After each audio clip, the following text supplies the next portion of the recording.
KVU 25 News Now at 10. Good evening and thank you for joining us. I'm Amaya Norman. And I'm Trenton Whiting. Early voting kicks off Monday and runs through October 31st. Election day is set for November 4th. Voters will decide on 17 proposed state amendments, as well as collective bargaining rights for Victoria firefighters and a sales tax proposal in Bloomington. Of the 17 state amendments, 3 focus on property taxes. Proposition 10 will create a process to temporarily lower property taxes on homes destroyed by fire, and Proposition 11 would allow the state to raise the homestead exemptions for elderly or disabled Texans. And Proposition 13 will increase the general homestead exemption, raising it from $100,000 to $140,000, giving Texas homeowners additional property tax relief. And Proposition 14 on that ballot could lead to a significant change to healthcare research in Texas. If passed, Prop 14 would invest $3 billion into dementia and Alzheimer's research over the next 10 years. The Alzheimer's Association says around 460,000 Texans live with Alzheimer's.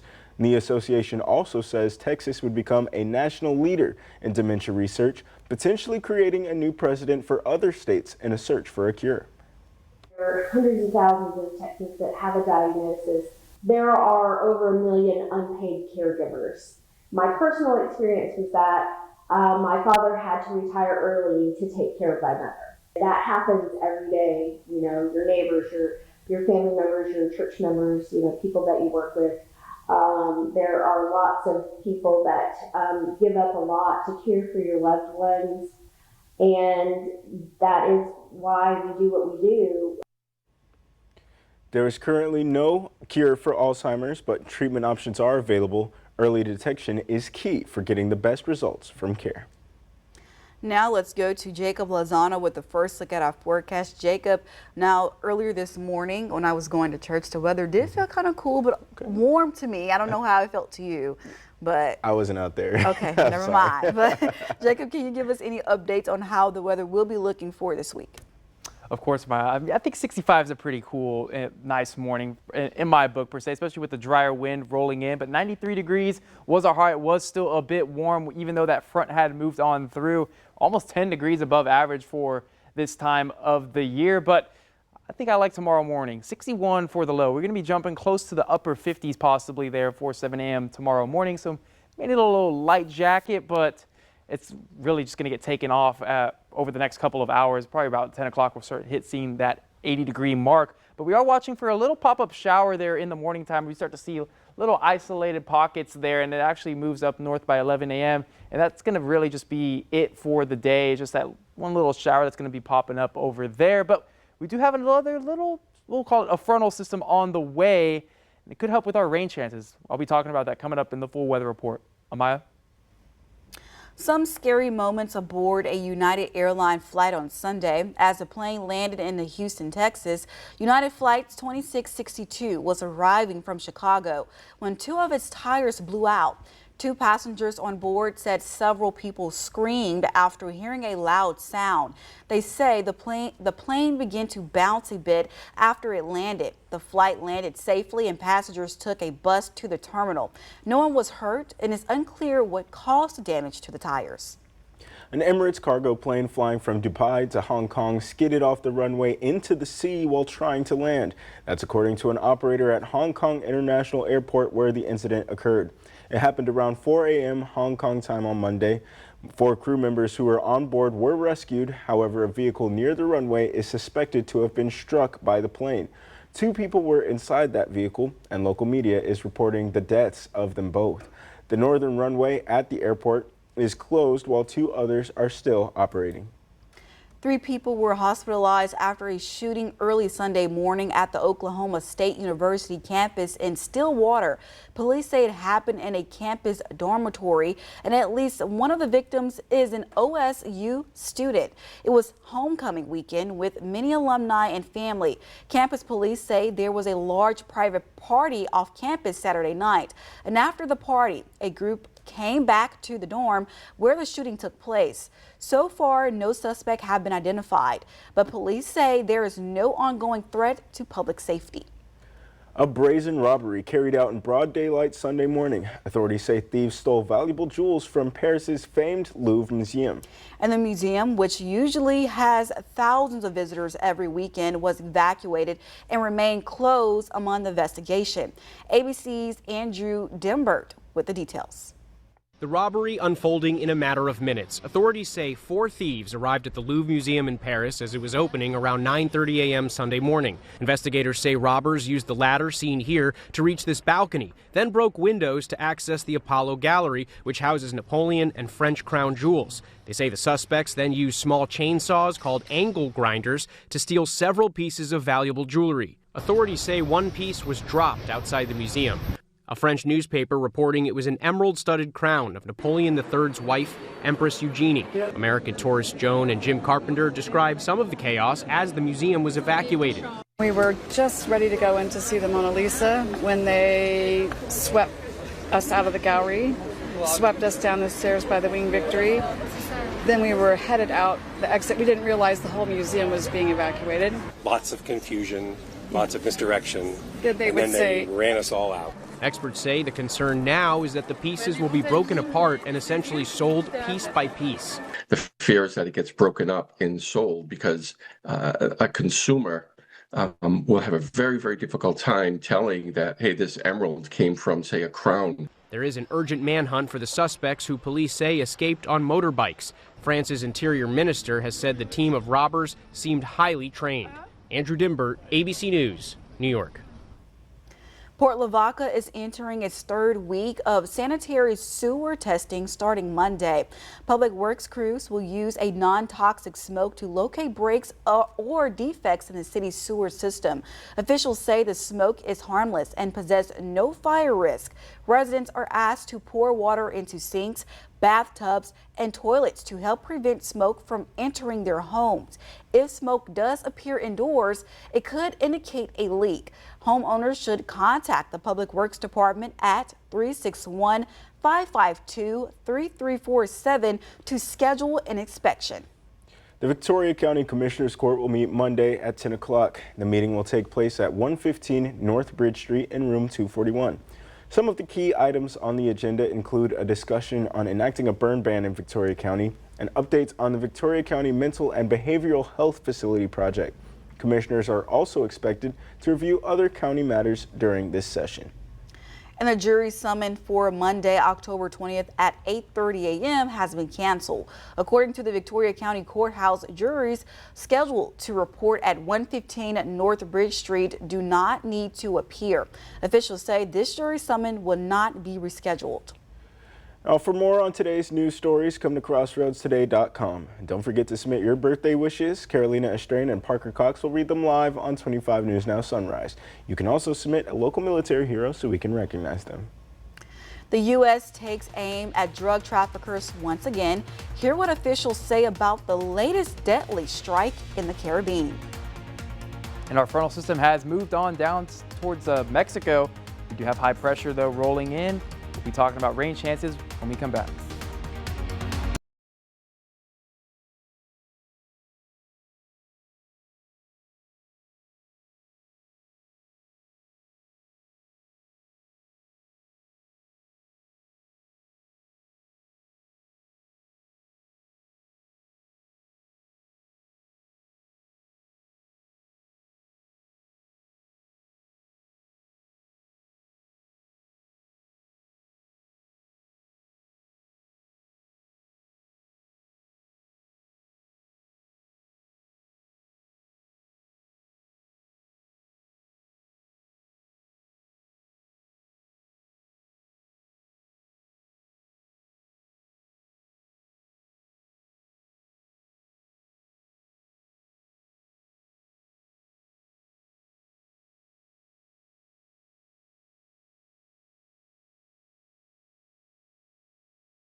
Secretary Pete Hegseth announced on Sunday the U.S. military attacked another boat that officials believe was involved in drug trafficking.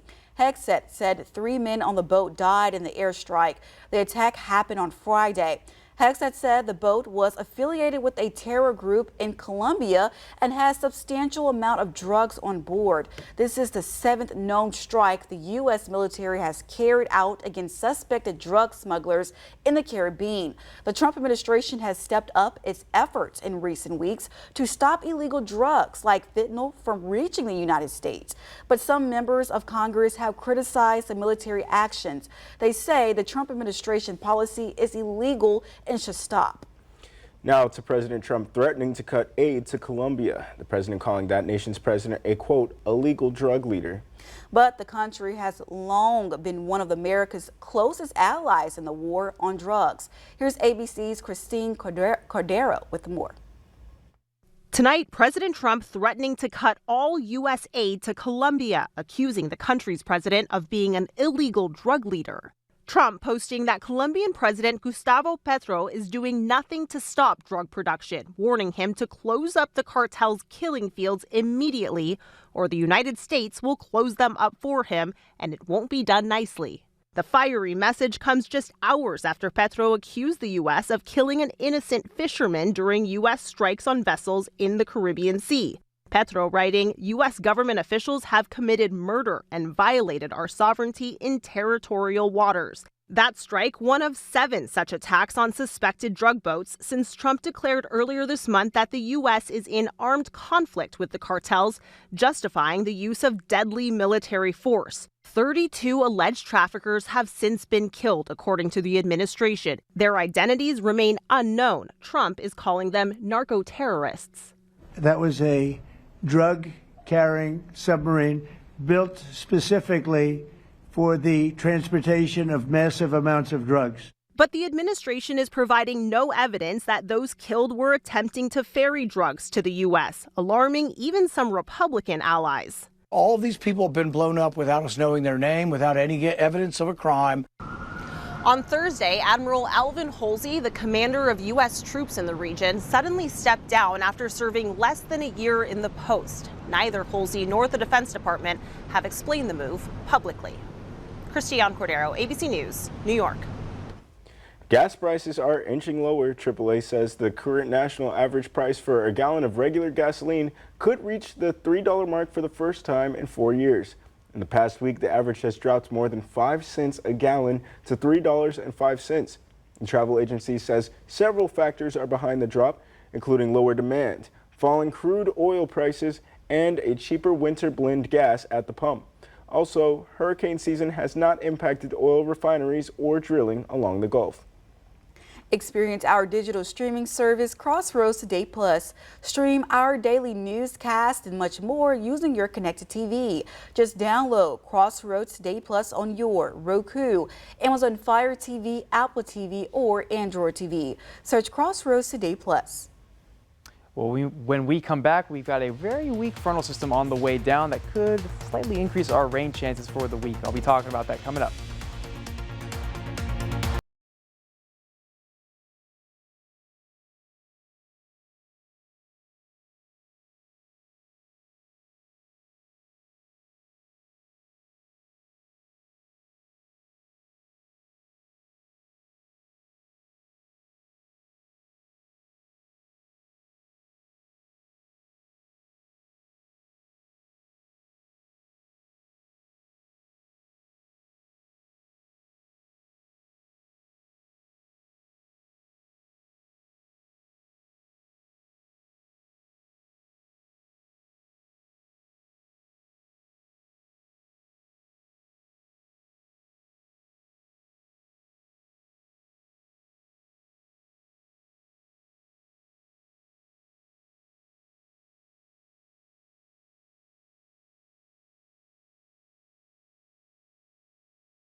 high pressure is currently over the state of Texas right now. That's kind of helped bring us some drier air, but still it was relatively warm with that frontal system moving down south, which is to be expected. But we are watching this low pressure system out west around the Nevada, California area. That'll shift out east and help bring another frontal system down, but it's going to be a very weak system. It's more than likely going to be stalling out right around Victoria, so not really going to be seeing a big temperature drop, but we will be seeing a little bit of shower activity pickup. So there's the line, 8 a.m. Tuesday. See the moisture levels right there, and by the time it rolls down by 6 p.m., we could see some shower activity there within the afternoon time Tuesday, and then it stalls out right around the crossroads, so more shower activity possible through Wednesday night, as well as sticking around till Wednesday afternoon to around 12 p.m. on a little bit more of the cloudier side as well. So that's going to be looking like one of our better rain chances for Wednesday. But temperature-wise, we're going to be seeing these temperatures really increase here. 90 degrees for 1 p.m. there tomorrow, 88 up in Hallettsville. And look at that, 92 by 4 p.m., 94 Hallettsville, 95 Nixon, 96 there in Karn City. It's getting a bit toasty here for the month of October here. Even though that frontal system has moved down south, but temperatures will be dropping down to 78, but it keeps going up. 76 there on Tuesday morning, 87 by noontime, and once again, we're back in the 90s again for Tuesday afternoon. But why is it getting so hot? I thought we had that frontal system move through. Yes, we did, but still at the mid-levels. High pressure is still very dominant over South Texas, and that's why we just have that summer-like heat.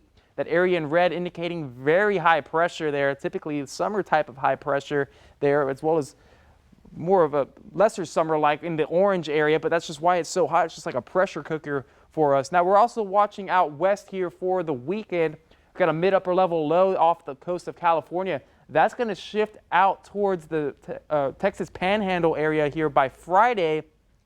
And we start to see a little bit changes in our pressure system. So lower pressure will start to be released here for us as the high pressure begins to shrink and move farther down south. But Friday into Saturday, looking at another frontal system likely for us for the weekend that could help us get our temperatures back down into the 80s, hopefully. But sunny skies for tomorrow, partly cloudy skies in the afternoon or by noontime. Going to keep it about a 10 to 20% chance for some rain with that isolated little shower that's going to be rolling through. But still, nonetheless, 91 degrees, southerly winds at about 10 to 15 miles per hour. It's going to be a little bit windy with that southeasterly breeze rolling back in. Cuero going to be seeing those same conditions as well. Port Lavaca more than likely may see that shower also with relatively still partly cloudy skies, 89 degrees for the high with very breezy conditions. There we go, 90 degrees for the next 2 days. We take a little dip because of that frontal system drops our temperature degrees about a couple degrees. And then we're back into the 90s, and then we have another frontal system here on Saturday. Could bring us a good chance for some rain. We're still going to be watching that over the next couple of days, but temperatures in the morning staying in this upper 60s. Now don't forget to scan the QR code for more news, weather, and sports. And speaking of sports, we got Ray. Thank you, Jacob. Coming up in sports, we're shining a light on volleyball that also took place this past weekend. See how the Sandies and Gobblers did and more coming up in sports.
Volleyball in the Crossroads area is gaining momentum, and the Calhoun Sand Crabs are definitely a team to watch as we approach the end of the regular season.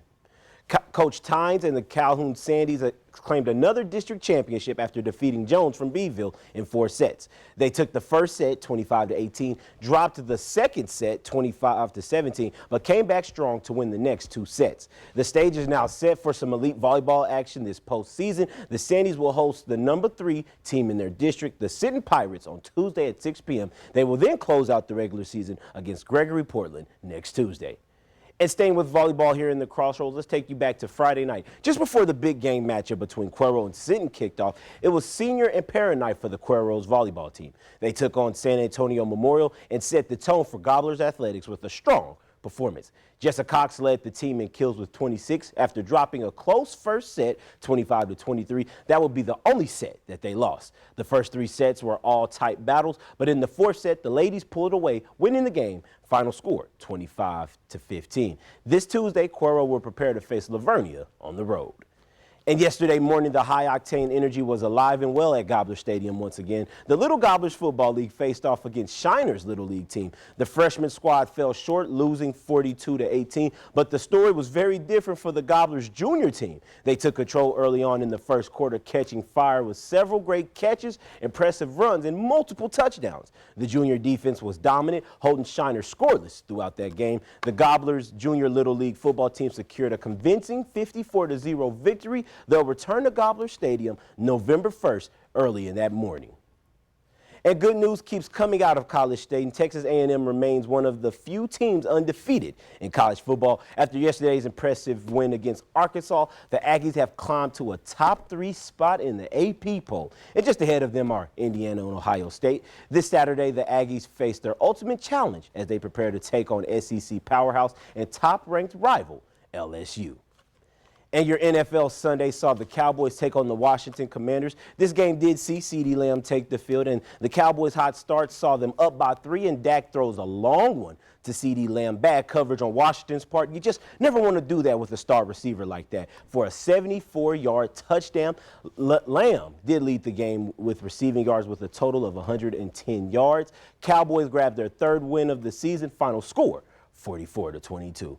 And preseason action might have been all that the Rockets needed to justify a contract extension for their recently acquired Kevin Durant. The 37-year-old star recently signed a 2-year, $90 million contract with the franchise. This deal now makes him the highest paid NBA player by total contract value, surpassing LeBron James with a total of $598.2 million in career earnings. Durant is coming off a strong preseason debut, scoring 20 points against the Jazz. The Rockets will prepare to open up the regular season on ring night against my hometown, Oklahoma City Thunder, this Tuesday. So it's pretty exciting. Trenton, are you looking forward to opening night this Tuesday? It's finally here. Yeah, man, your hometown is going to celebrate ring night on Tuesday, and, you know, my hometown will celebrate ring night next year, you know, especially with this Kevin Durant extension. Ooh. But that's neither here nor there. The money, though. Yeah, $1 he's making million? money. Some millions. I just want one. Of them. Just a couple of them. But it's the perfect mix of sweet and savory. Find out why Monday is a day to dig in and celebrate National Chicken and Waffle Days. Coming up.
It's time to celebrate a favorite sweet and savory soul food favorite. Monday is National Chicken and Waffles Day. Now, Roscoe's House of Chicken and Waffles in Southern California founded the day in 2021 and now is celebrated annual on October 20th.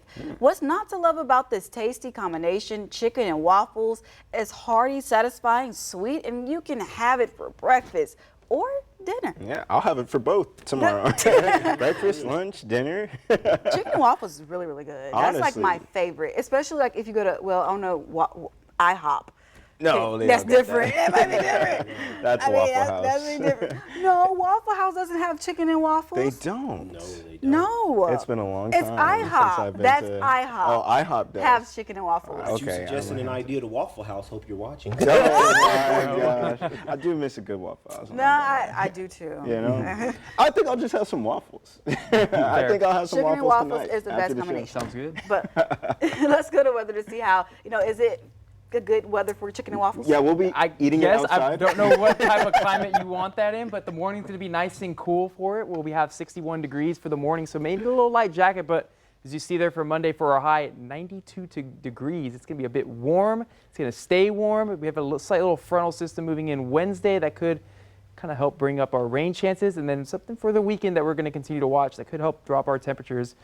So we're just going to be patient and continue to watch to see if anything changes. It's October. Like we're in October. It's still hot. It's still warm. I'm ready for winter. Welcome to Texas, my friends. Oh, you're right. Man, You're right. Texas is different from. I went back home to Mississippi. It was more cool. It was way more cool than Texas. But thank you for joining us. Remember to subscribe to our YouTube channel, Crossroads Today, and join Carolina Strain and Parker Cox for 25 News Now Sunrise at 5 a.m.